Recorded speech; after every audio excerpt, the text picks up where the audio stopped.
Hi, everybody. I've had an absolute blast recording your championship intros on audio and also on video. And for those of you that didn't know, the videos can be done special exactly the way you like them because these are green screens and we can do them with a scene behind me.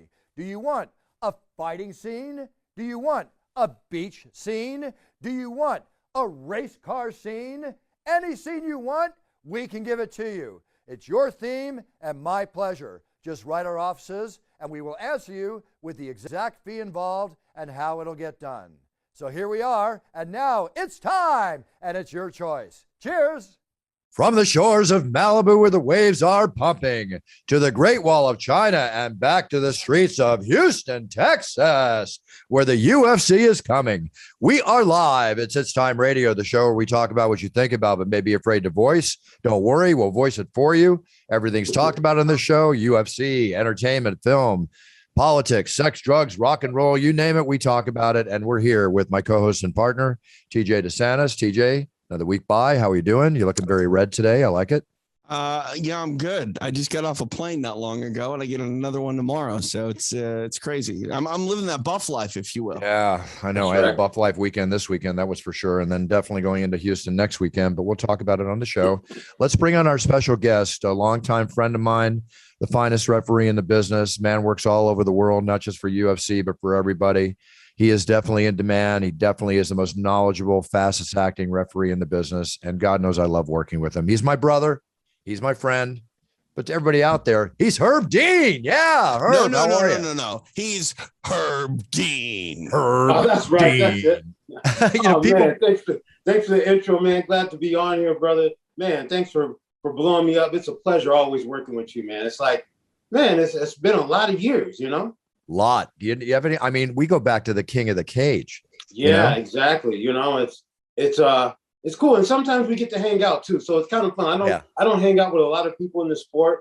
As it's a weird line you walk as a referee. You know, you have a lot of friends and people who you care about, but at the same time, as a referee, you want to have you always got to look out for conflicts of interest and things like that. And so it's awesome that we're able to hang out outside of the sport, and you were at my wedding. Absolutely. I was at your wedding. And also too, you and your beautiful wife, Bika, who I just think is absolutely amazing for you. You're such a lucky man, Herb. TJ, they came out up to the, thank you. TJ, something you haven't done. Herb and Vika came over to Buffer Manor. We went out to dinner. We had a really great time. We were drinking Puncher's Chance and that's right. It and enjoying. I haven't been to the new house. I was at the old house, Buffer. You were at the old house. Yeah. Got to come over to the new one, but he came up with. Look at that! Right there we are. There it is. Home with me right here, Puncher's Chance. Well, I like maybe one of these days we'll sip some together like some of these other guys do on their podcast. Yeah, there you go. Correct me if I'm wrong, Herb. There's no early stoppages with Puncher's Chance. We take that the distance. Oh yeah. Oh, and go the distance. I got to taste some of that. It has to go the distance. There we go. Yeah. But you both picked up the segue perfectly. Good I job, thought that was perfect. You're learning, TJ. You're getting better and better, man. It's awesome. It's awesome. Herb, always a pleasure. Are you going to be in Houston this week? Yeah, man. I'm going to be in Houston and happy to do that. With from the COVID thing, since not traveling abroad as much, I've been working with the UFC a lot more than I have in the past, and so. Man, they invited me to come to Houston, so I'll be there. Looking forward to that. I will say this about both of you. If I'm in a, auxiliary market for the UFC, and if I don't get Bruce Buffer and Herb Dean on the card as Octagon announcer and referee, I'm not getting my money's worth. No offense to anybody else. I'm just saying. Oh, thank you. Thank you for saying that. You hear that, guys out there? That's how the people feel about it. So I'm here for you. Well, if they get both of us, they got to pay twice as much. So it's all good. Negotiate that for me, Bruce. I will negotiate. My agent for years. I know you go hard to pay. I will negotiate. Just like I'm trying to get you into millions, I will negotiate. Oh man, there's a lot of Herb Dean marketing opportunities. I would think on millions, Buff. Huge. Herb's very busy. He's a marketer himself. Your ref school. How's the referee school going? Yeah, referee school is going great. I'm going to have a referee school on March 9th, 10th, and 11th. And so I do it here in Pasadena, California. You can go to herbdean.com to find out about it. I was just working on it earlier today. I was on the ABC call with the other trainers and working on sharing ideas and taking things in and out of our courses to make sure they're more consistent. And man, it's a good, I think with one of the bright things that came out of the thing we experienced this last couple of years is for us officials, we spent a lot of time on Zoom calls, getting on the same page and working together to smooth out some of the rough spots in the rules and to take forward the training. So I think this is a really good time for MMA officiating. No, I really do too. And the beautiful thing about I want to address something I mentioned on the show last week. I was talking, Herb, and give me your opinion on this. We had Francis Ngannou on a couple weeks ago. And with all the other events out there, I love the fact that there's all these other organizations coming into MMA. I mean, there's so many out there to give fights to all the fighters out there, give them an avenue to make money and referees to get their work and all that's going on there. I just mentioned on the show with Francis Ngannou, because, he's in this contract, call it a negotiation, call it a dispute, call it whatever you want to call it. I just hope it works out for him and the best. But I mentioned that if you leave the UFC, you have the chance to become irrelevant over time. Okay. Let me just explain what I mean by that. Okay. I was talking mainly about a high-level imaged fighter such as Francis Ngannou as the heavyweight champion in the UFC. That's like being the star quarterback in the NFL. It draws a lot of attention. He's from France. It's international. What I was mentioning is not just the money he gets paid by the organization. I was mentioning that in respect to the fact of all the ancillary income he can receive from sponsorships and commercials and international exposure, because the UFC is so internationally, available to everybody everywhere. Therefore, people that also come to me around the world to represent their products or their ventures or whatever, go after fighters with that kind of a notice to represent. You don't get that kind of a huge marketing power. You do to an extent.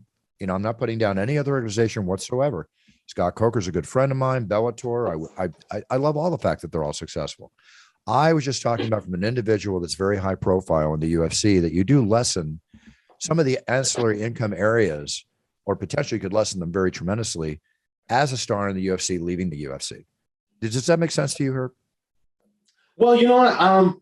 I know what you're saying. I think that first of all, this is a really complex time, and there's a lot of things that are on the table with something like that. Yeah. And so all those things are really above my pay grade, because as you know, the fans that's out there, they know how much I make, and the fans. Oh, that's right. You're published. Yeah. That's right. The fans, they know how much I make. And so they're really supportive.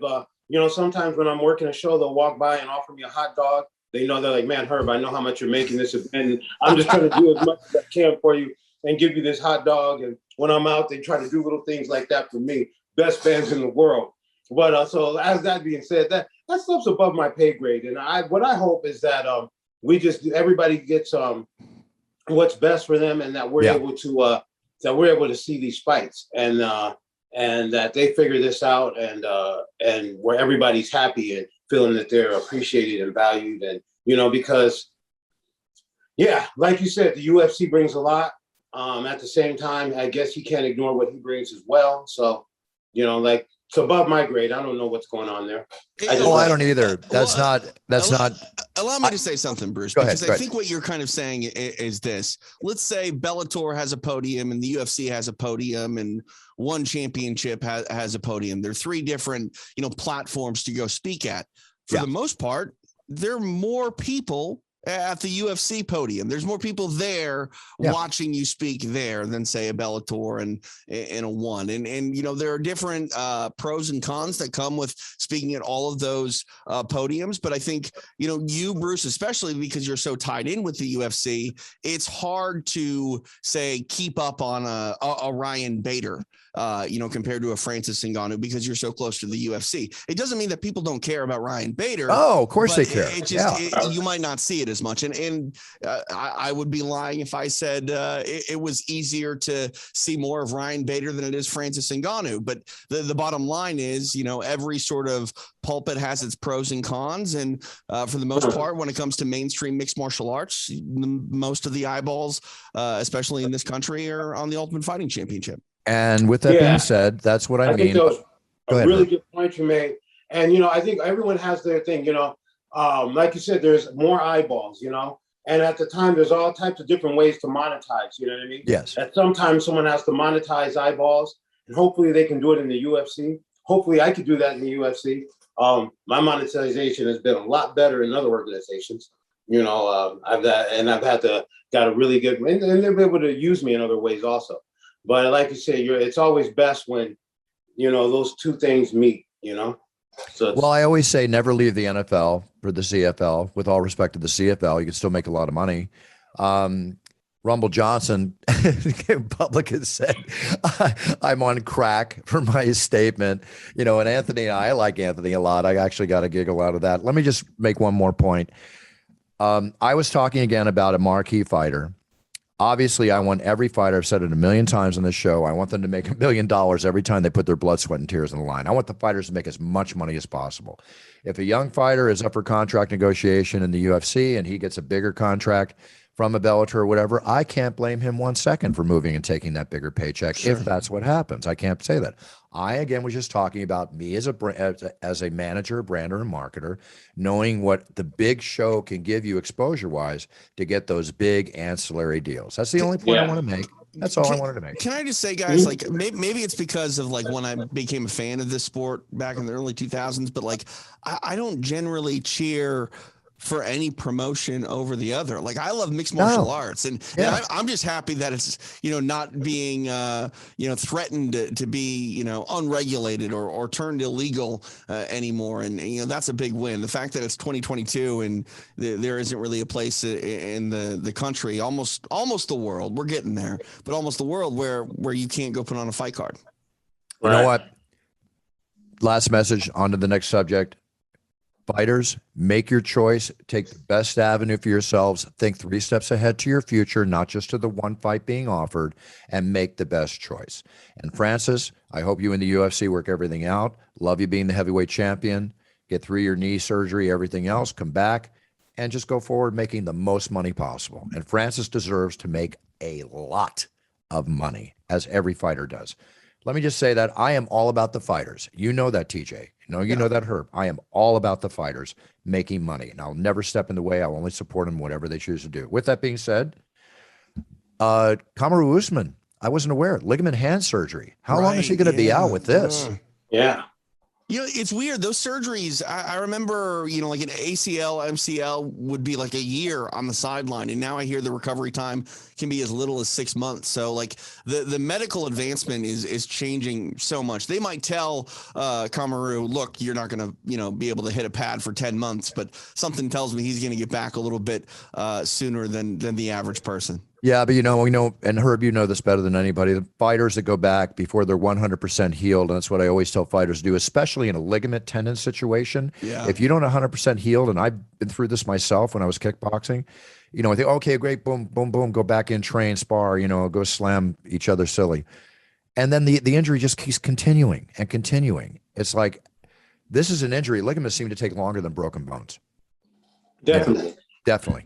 I think you'd be re-aggravated much worse, too. Go ahead, Herb. There's a lot of these athletes, from being in the training rooms and,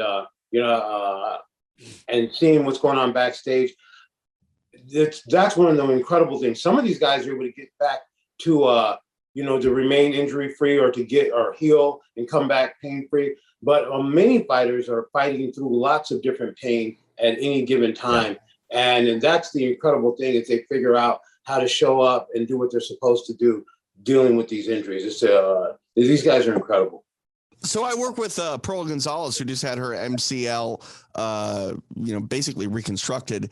And her biggest problem is actually losing weight because she's, conscious of not eating too much because she can't be as active as she used to, but she also can't keep muscle on or really, move in the way that she wants to because, she's limited with her abilities in her leg. And that's one thing too, that I think a lot of people don't really realize is it depends on what sort of injury you have have. If you know, for Usman, his hand is hurt, but that doesn't mean he can't still do leg presses and still lift weights. Oh, he'll stay in shape. Right, There's no question. But I mean, like there are certain injuries that I would much rather have to endure than others, and I think anything that is, you know, from the waist down is probably more limiting than anything else. Agreed. Oh yeah. Agreed. Completely agreed. Hey Herb, how much do you train still? I know obviously you do the reffing courses and you know you're a former fighter and you're on the road constantly, but do you still go and roll around a little bit? He trained before the show. Funny. Yeah, it's funny you said is that, you know, for a while I have to admit that I had kind of slowed down on rolling around and different things, but I've been back on the mat. You know, my wife and I, we work out together, and then I have a group of guys Tuesdays and Thursdays. We get in there and we roll, and a lot of guys who I've trained with over the years. We're down at the Fight Academy, trained with Savant Young, who's been like my friend. We've been training together for years. He owns a gym here in Pasadena, and I just came back from there, as a matter of fact. Nice. Got some rounds, and we do it a little bit slower pace than we used to do when we're rolling 20 years ago. I've known the guy forever. You know, join the club since probably the 90s. But so now our motto is roll around, sit around, and talk about it. You know, so that means we have a 1 minute break at least between each round. You know, I love it. I love it. I've heard some you know, people that have trained and you know, are quote unquote masters, you know, 30, 40 plus years old. They say, you know, if I'm rolling and we can't have a conversation while we're rolling too hard. Yeah. Man, you guys keep this up. All I can think about is Burt Watson with this rolling coming out all the time. So no, I feel great. I was like, I've been getting it in consistently lately, and man, I'm like, man, why did I ever stop doing consistently? So no, it's great. We're getting some good rolls in, and a lot of good people are coming through. Some of the guys from my rep course, one of the guys who just took my course a little while ago, he's a diver, so he traveled. He sold his company. So he travels around a lot. So that guy was on his way back from Costa Rica at a jiu-jitsu seminar. He stopped in and rode with us. You know, the rule is you have to be at least 40. So he's at least. When you say a diver, you mean a scuba diver or a? Yeah. This guy works up in Alaska. He he's in Alaska underneath the ocean, getting clams and stuff. You know those long clams they like in China. Yeah, he does that. That's amazing. Good for him. He likes the chill. That's for sure. Jeez. Hey, Herb. God. Herb, I do a show for the UFC on Fight Pass called Extra Rounds, and you know, we kind of dig into the finer points of mixed martial arts. When you have your seminar, I'd love to come up and just watch, if you wouldn't mind, because I'd like to see how you try to, you know, shape the judging and the referees of the future a little bit, because I think obviously we know you're an elite official and one that is, you know, in some of the biggest, hardest situations in the world when it comes to MMA, but the fact that you're shaping the future as well, I think is probably in my opinion, the biggest sort of thing that you can offer the sport. Man, thank you for that. And I definitely would want you to come up. Bottom line is we're always trying to get more people involved in it. The guys, so now I've done my course differently. I have Mike Bell, who's one of the judges for the UFC. He teaches my judging section. We have a guy from CAMO, California Mixed Martial Arts Organization, Ryan Spink. He helps with the inspector. So someone learns every aspect of it. So they learn inspection, scorekeeping, how an event is set up from the commission side of it. And then we on that judging day, we do technique. People demonstrate technique just so that we make sure, you know, I can look the fighters in the eye and say, no one's got my certificate who doesn't know how to do an arm bar or doesn't know how to do a Darce choke. And they explain it in detail as to exactly, you know, why it's working and why it doesn't work. And we make sure they have a background in martial arts, you know. It's so important because I think about this, Bruce, and you can speak to this as well, because you were there pretty much from the beginning as well, as guys like Herb and John McCarthy, you know, we're just sort of forced to do the damn job, right? They had to learn trial and error. And now I hate to say it, but I think we have to almost expect more from the next generation, because they have great minds like Herb and John, you know, really going, look, this is what you need to do. This is where you need to be when this happens. 20 years ago, it was just throwing crap at the wall and hoping it stuck. Well, 20 years ago. Yeah. And definitely, I think that's a good thing you said that, because we do expect for things to get better. I don't want to bring somebody around who, I want people who are smarter than me, you know what I mean? And I want them to be able to learn from my experience. So definitely we're looking to bring good people on. Yeah, and 20 years ago, one of the most humorous things, as well as most important things, were the fighter meetings that John McCarthy used to hold with the fighters. And I got to tell you, they were funny. Oh, he's a funny guy. A funny guy. I mean, to watch him explaining and everything in his police mode, when he's up there in front, it's different times. We've been definitely an evolutionary process we have gone through. There's no question. Well, to make that process, I think he was a good guy. I think, for to be the first, big referee in the sport, I think we did need a cop. You know what I mean? Back in the day, a lot of times when I referee, we're on Indian reservations. And so we're out there kind of away from everything. And we've got every alpha male from the surrounding area. You got to find a way to, get them on the same page and say, hey, this is our sport and we're going to respect it. So, Well, that's another thing too. Like, I think people don't realize going back to, I mean, I went to a lot of unregulated shows in the Midwest, where I was, we didn't have a commission in Minnesota. Yeah. I would go out to those shows, guys. And like, honestly, there was a bit of danger in the air because like what's happening, you don't really know, like there's no real oversight. And like you said, Herb, you need a commanding force, especially in the middle of that cage, ring, octagon, to be like, no, I'm the boss here. You guys may be fighting, but I'm the damn boss. Especially when you're at the Morongo Casino in I'm sorry. God. Especially when you're at the Morongo Casino in Palm Springs and you got, two biker gangs in the audience and see some people stabbing people with a pencil when the riot starts, No, I remember I was there at the Morongo. And I'll tell you that right there, I don't think it was two biker gangs. It was one biker gang. It was one. Oh, it was the Mongols. One biker gang. And you gotta say their name, and the rest of them were innocent civilians. Sorry, I think it was, pardon me. They weren't prepared. They definitely weren't prepared. But I saw that. That was like, that was a bad day. I saw scenes like you only see in movies with all the drama, all the hold on and don't let go. And yeah, that was chaos. I was supposed to be there. I actually canceled my appearance a week before. I forget why. Probably because I was supposed to be announcing. Dream or something. You had some sort of it was a schedule conflict of some sort or whatever the case might be, being a non-UFC event. But anyway, this goes back to all the different. Like I always said, I saw better fights in the cowboy bars I used to announce, 20 some years ago in the audience than in the ring that I was announcing in. And one thing I want to say, bringing that up, that is the difference in our sport. We have.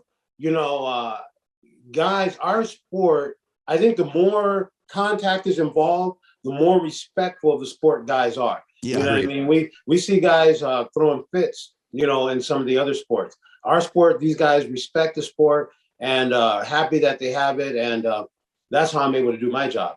They're definitely not doing it because I'm in charge. They're doing it because, they respect the sport. Have you wrote a book yet, Herb?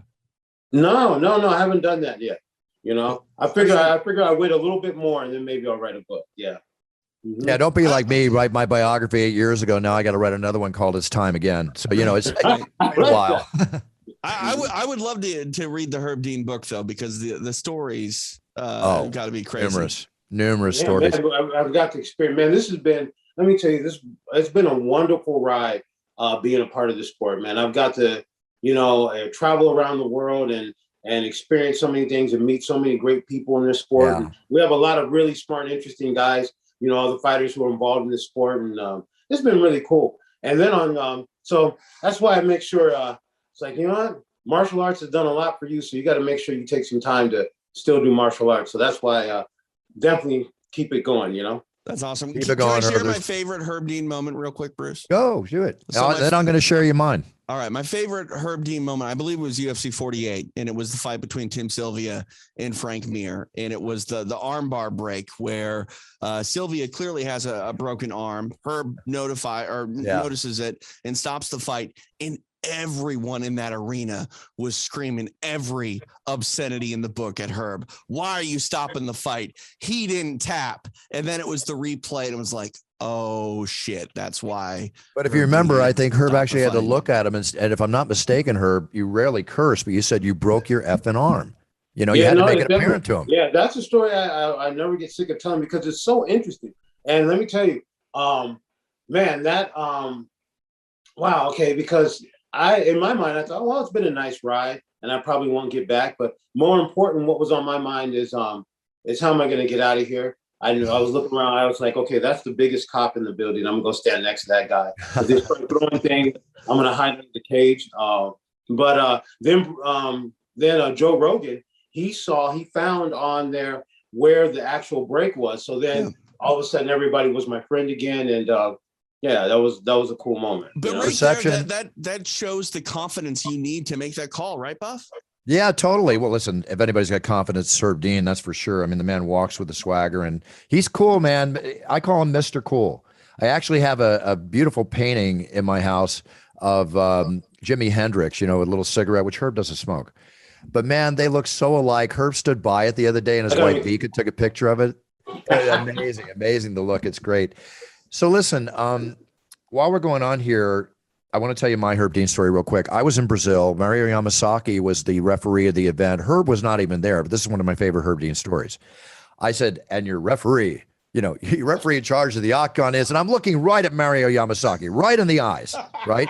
And I go, Herb Dean. As I'm saying it, my mouth feels like it's going, Herb Dean. You can't stop it, right? The only time I never corrected myself, but I didn't live that one down. But that's my favorite non-Herb Dean being in the room story. I could tell you many others where he was in the room. Okay. No, you know, it's funny because they do mix. You know, who used to get mixed up all the time was Mario Yamasaki and Steve Mazzagatti.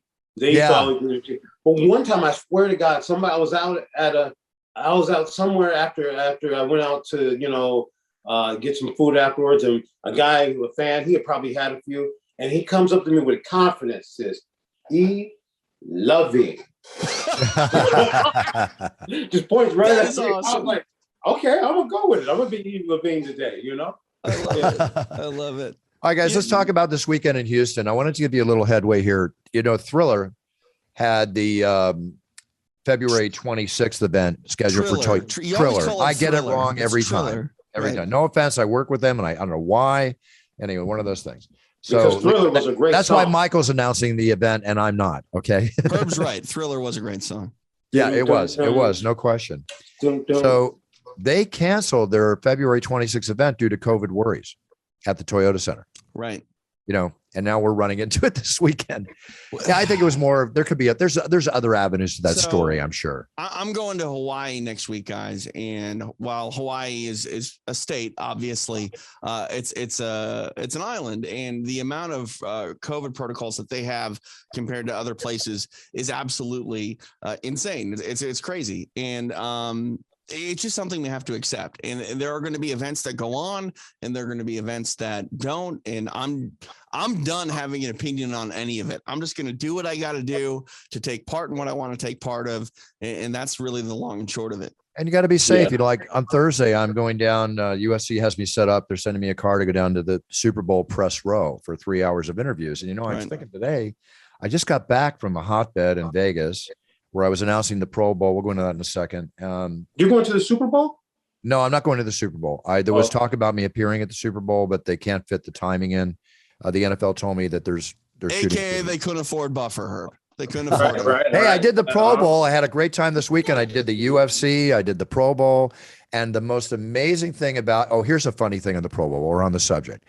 Guys, I went in Friday and rehearsed because I got on the field. I introduced all the players, you know, and then the PA guy said them by name.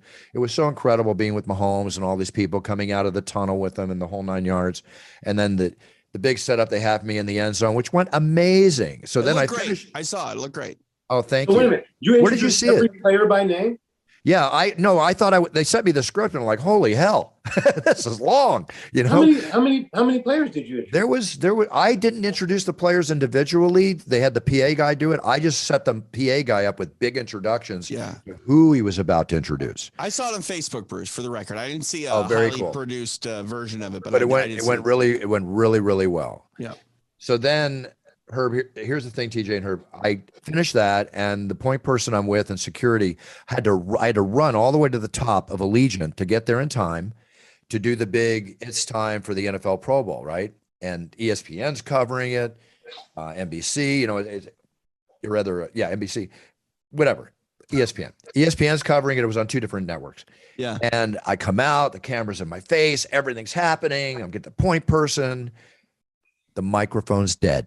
No. So I come out, you see me, they give me the big introduction, and you see me get into my thing. Could you tell it was dead? Yes. As soon as Oh, I started, I man. knew it was dead. And you know how it is. Right. You can't change Showbiz. cadence. You got to go with Showbiz. it. So I did that. But man, when that was over, I was livid. Oh, Because sure. being a professional, as we are all professionals, there is no excuse for being handed a dead microphone by the And that's the sound guy. problem. You're the one that looks like an asshole, but it's not your problem. Like it was somebody else's problem. You know what I mean? Like someone else made the mistake. Well, you know, the good thing is I got, as is important in this business, I got the camera time, the introduction, no voice, a few facial expressions. So what they did is they had me come out at the second half and start off the second half. And So was it like this, Bruce? Was it? That's exactly the way it was. Oh, man. Exactly the way it was. You know, 3 years of waiting, 3 months of waiting for this rehearsal, everything, but it's okay. It's all good. I had a great time. I came out at halftime, mission accomplished, NFL ecstatic, very happy. I hope to be back next year. But the biggest thing that happened this weekend is that Kristen, her husband, Chris, Henry, and Rupert drove up to Vegas. I had other guests at the show and other guests at the game. But the big thing was that my family came up. I saw the photos, Bruce. They look like they were having a hell of a time. Hell of a time. I got the Octagon girls took pictures with the boys, and it was just it was a hell of a time. It was great. It was great. So that was the main thing I loved this weekend. And with this weekend coming up, this UFC 271, this is a hell of a card. Okay, I'm sure Herb will probably get called to do the main event. He doesn't know till he gets there, but you know, I get Israel Adesanya and Robert Whittaker going at it for the second time. I hear on the inside that Whittaker is in amazing shape. I know Israel's going to be as amazing as he always, but I hear Whittaker is really in. He's got to be. He's a beast, man. Yeah.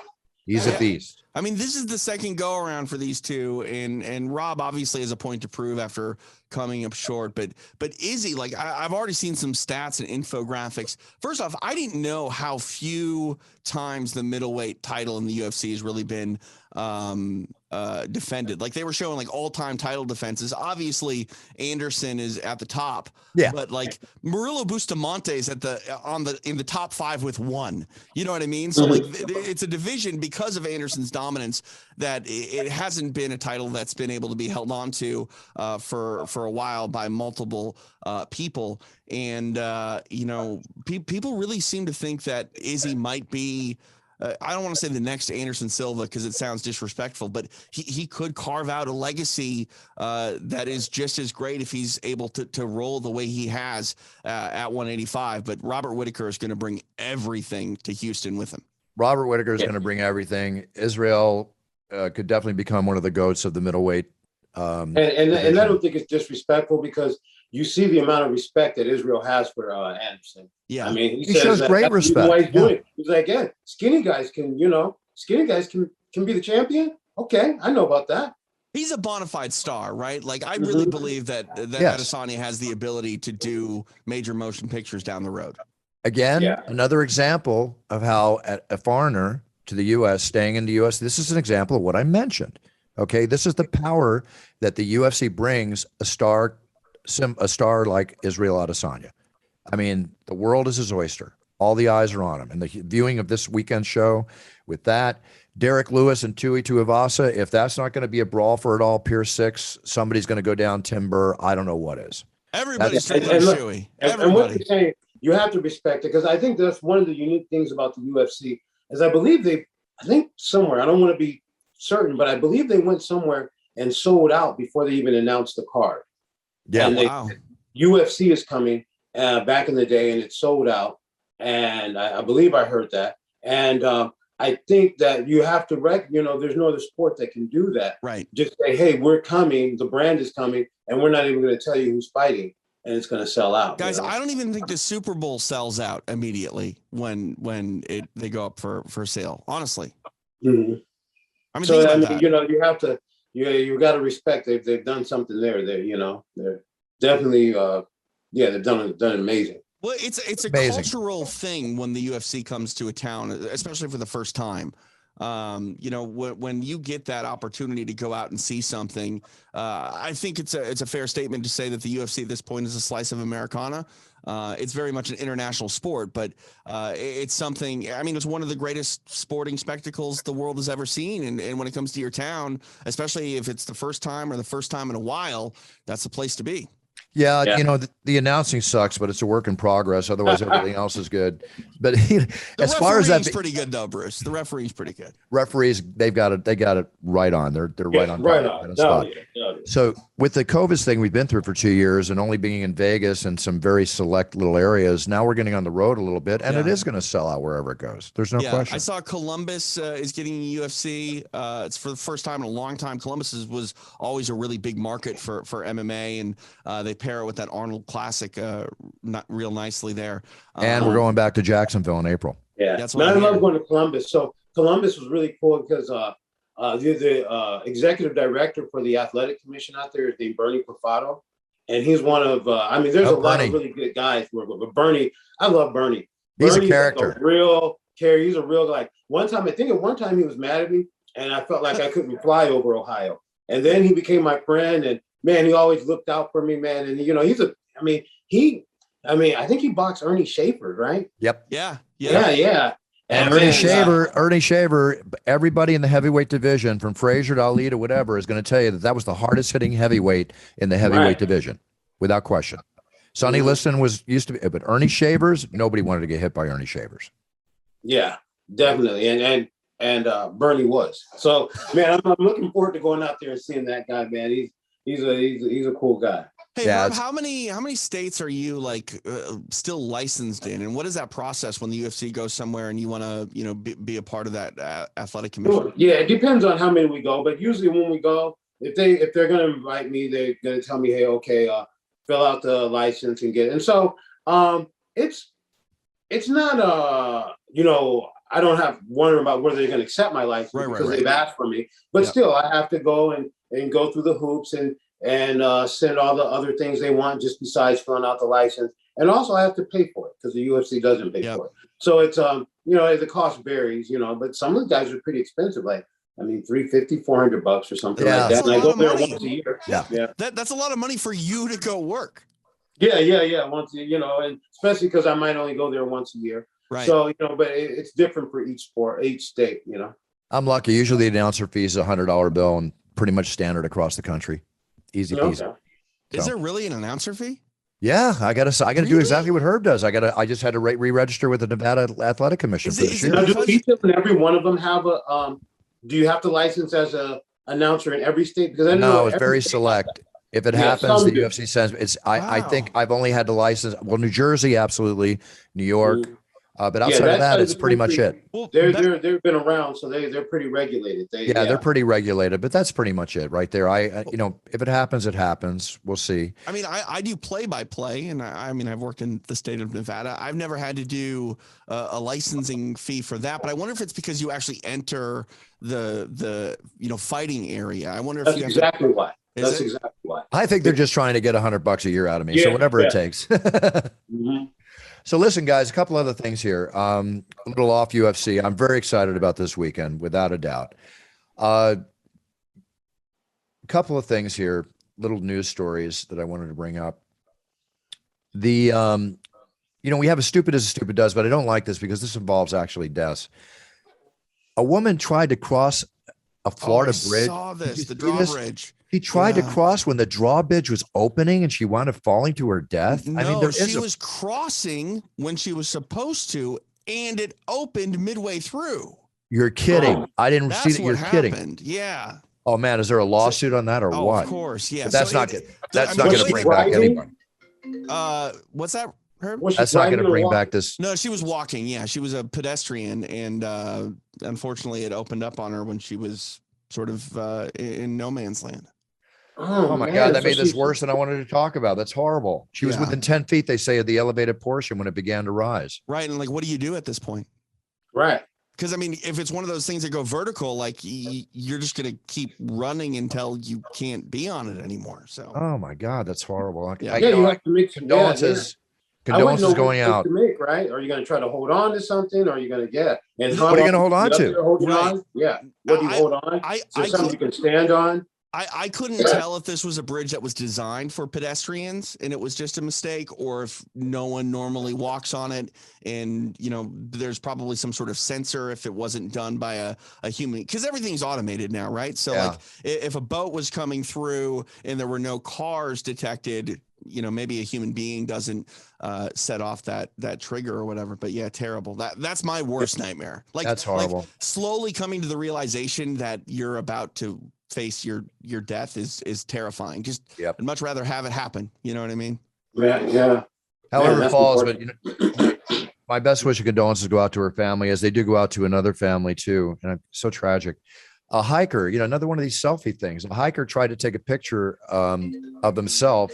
Sorry about this, guys. It's all right. A hiker had to try to take a picture of himself while hiking, and then doing the selfie, he fell 700 feet to his death. I saw a stat that said something like there are 1,000 selfie related deaths a year now. What? Yeah, I can imagine that. Yeah, because some of the selfies you see, people want to get the most extreme picture. Right. Man. Wow. That's crazy. All right. Well, again, I don't want to end the subject on that negative note, but on another note, a snowboarder won the Olympic gold, right? 3 years after cancer diagnosis. We hear this a lot. That's crazy. Max Parrott, Canadian snowboarder. Good for him. Probably went through what he went through. Now he won the gold medal. Are you watching the Olympics at all, guys? I haven't been, but I usually try to, and I want to get into it. I'm gonna take some time to do it. Yeah. One of my favorite things to do. I love the Olympics. Yeah, I always used to watch it, and I haven't taking the time, but yeah, I gotta spend some time. You know what it is for me, guys? Like, I don't know how you guys have cable anymore, but like I have Hulu, so it's like that direct to consumer app. And because of that, I don't channel surf the way that I used to. I have live TV through Hulu, but I never turn on the TV and just try to find something to watch. It's always sort of pointed, and I miss a lot of stuff because of that. Speaking of Hulu, no, I don't channel surf either. I know what I want to watch, and I'm gonna go on to watch that. Yeah. I'm a victim of both. But Hulu, speaking of Hulu, the Pam and Tommy. Oh my God. It's so good. excellent. I mean, it's a little too much for it. It's really, really good. Yeah. Don't watch it with the kids in the room. No, don't watch it with the kids. They've got like the puppet penis, shall we say. Yeah. It's a prosthetic, but it's a prosthetic, but back then, I remember I actually got that tape back then. Somebody gave it to me back then when everybody was getting the tape. Someone gave it to you. No, I didn't. You didn't want it. You're like, no, I don't do that. Right. Never. But when it comes out in the thing, it was a very big thing. Do you have the tape? Do you have the tape? And then somebody gave me the tape. But because they sold it over the internet when the web was just starting. That's the first real sort of porn like marketed on the internet. That's part of the fascinating thing about this film as they relay how this all came to place.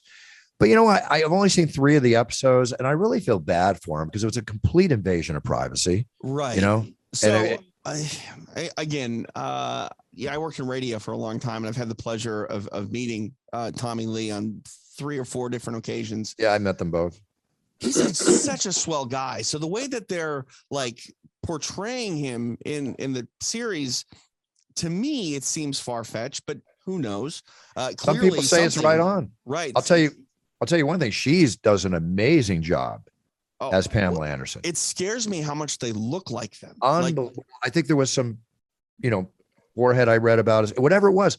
It's an awesome acting job by everybody in the thing. It's well done. The subject matter is either to your liking or not.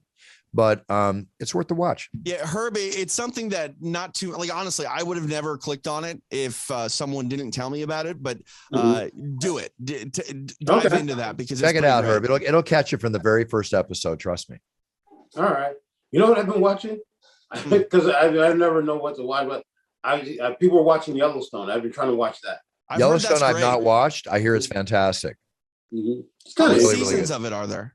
I think there's 4. I think there's 4 seasons. I don't know about you guys, but like when I'm that late to the party, I feel like I just shouldn't even jump aboard. You know what I mean? Because like I'm so behind. I'm always late. Yeah, so what? Just catch it. That's good. Tell me about it. I'll watch it. One last note. A golfer sank. I'm not a golfer, but he sank a 92 foot eagle putt. How are you putting 92 feet? That's crazy. That's the biggest green ever. Yeah, that's amazing. Really amazing. Guys, I've got to go. I got to go train for a couple hours. I'm a little late. We had a little late start to the show today. Herb, take the time right now to let the audience know anything you want, how to get a hold of you on social media, whatever the case might be. The dais is yours, my friend. Yeah. No, anybody wants to get a hold of me, I'm a Herb Dean MMA on social media. I don't always respond to that. If you're interested in my course, go to herbdean.com and poke around there, and you can find me on there, send me a message, and we'll get you in there. Doing a lot of fun things. Let's see, what are the fun things I'm doing? Well, Bruce got me into doing Cameo. I love doing that. It's been it's been a really fun thing for me. The things I've got to be a part of from all over the world, being a part of babies being born, people beating cancer, alcoholism. It's a really cool way of getting to be involved in people's lives. And one other thing, something on a side note, before I had worked on a recovery drink for our sport, especially since guys are, depleting themselves with weight, and that's coming back. I had, I've got a really good relationship with the facility that I make it at, and I think it's going to be a new thing. It's going to be a thing where I can learn from all these experts in the sport about something. So it's great. That's awesome. Awesome. Very cool. TJ? Check out Extra Rounds on UFC Fight Pass. It airs this Thursday live from Hooters in Houston. I don't know which Hooters. Maybe there's only one, but we'll be at Hooters in Houston on Thursday, and then live immediately following UFC 270. Is it 271? Right? Yeah. 271 in the Toyota Center. We'll be on the ground there, recapping all the action. And then Friday, live on UFC Fight Pass, Anthony Pettis kicks off his mixed martial arts promotion. I believe it's called Showtime FC. You can tune into that. I'll be on the call with someone to be announced. I don't know. So, big week, busy week. Busy now, week do you for all just of us. do play-by-play for MMA, or do you do any of the other combat sports also? Yeah, I do combat jiu-jitsu, Eddie Bravo's show. So that He's done Roy Jones boxing. So yeah, I've done boxing as well. The only thing I haven't done is kickboxing, which is pretty much what MMA is at various points. At various points for sure. So. All right, have a busy week ahead. I will see you all from the Octagon for UFC 271 in Houston. One last note: Tom Brady rookie card just sold for $2.3 million on eBay. Record for his cards. Unbelievable. On the Tom Brady tip, watch ESPN's 30 for 30 30 the tuck rule. Oh my that God, was awesome, good. wasn't it? I watched it last night. Really great. Yeah, brother Brian told me about that. That was awesome. So good. So good. Herb, pleasure as always, my brother. I will see you in Houston, and let's have a lot of fun as always. Most definitely. Are you flying back early on Sunday? I'm flying back. I'll be back in time to see the game, but not super early. I think I'm leaving around 10 or something. I'm leaving like 7:30 to get back. But anyway, no sleep for me on Saturday night. Big deal. Look at what we're doing. Let's enjoy our lives and kiss the ground and be so humble that we're so lucky to do what we do. Right? That's right. Incredible. That's right. On the way out here, I'm going to give Herb Dean one of these. There you go. Everybody, check out Herb Dean on Cameo for your Valentine's Day videos. I think even TJ might be able to do a few for you too. And of course, myself, I'm doing a lot of Valentine's Day videos along with the birth of babies and championship directions, everything. Just go to Cameo, go to brucebuffer.com. The show today is brought to you by, of course, Puncher's Chance. It's Time Energy, ready to be released in March. And FanDuel, the best and most exciting sports book on the internet. Go to FanDuel to make your bets, your fantasy football, next season, and fantasy, whatever this year. Whatever you're playing, it's all there for you at FanDuel. With that being said, everybody set your goals, write them down, be knowledgeable about them, be the best you can be, and a role model to your sphere of influence. When you step on that path, know what you're doing. Perform at your best. If you're number one, that's great. But if you're at your best, then you're winning. And that's what we're all about on It's Time Radio, is winning. And we'll be back next week with another special guest to talk about it. Herb, love you, brother. Thank you so much, TJ. Love you too, brother. Thanks for having me on. All right. Cheers to all the listeners out there. Have a great week. Stay safe. Buffer out.